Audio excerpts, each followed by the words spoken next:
Umalma naman si Senador Jinggoy Estrada sa payag ng mga kapwa-senador, kabilang na si Senate Blue Ribbon Committee Chairman T.G. Gamgona tungkol sa testimonya ni Ruby Tuason na nagdadawit sa kanya sa pork barrel scam. Buwelta ni Estrada, hindi pa raw natatapos ang hearing ay tila nahusgahan na siya nang sabihin ng Gamgona na itinuturing nilang matibay na ebidensya sa kaso ang mga payag ni Tuason. Muling iginit ni Estrada na wala siyang tinanggap na pera mula kay Tuason.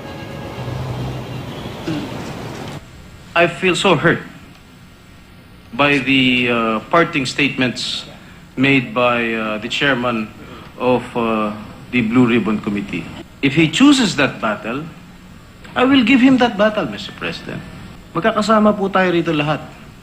Pero para husgahan ako, na ako'y guilty, hindi po ako papayag dyan. Lalabanan ko po yan dahil wala po ako kasalanan sa taong bayan. Isang simpleng salo-salo naman ang inihanda ni Estrada para sa kanyang kaarawan ngayon. Dumating ang kasama niya sa Senado, kabilang na sina Senador Bong Revilla, Juan Ponce Enrile, Tito Soto, Gringo Nasan at Nancy Binay. Sinorpresa naman si Estrada ng kanyang amang si dating Pangulo at ngayon Manila Mayor Joseph Estrada. Naroon din ang asawa ni Jinggoy na si Presi at ang kanilang anak na si Janela. Birthday wish ng senador na malagpasan ang kinakarap na pagsubok ngayon.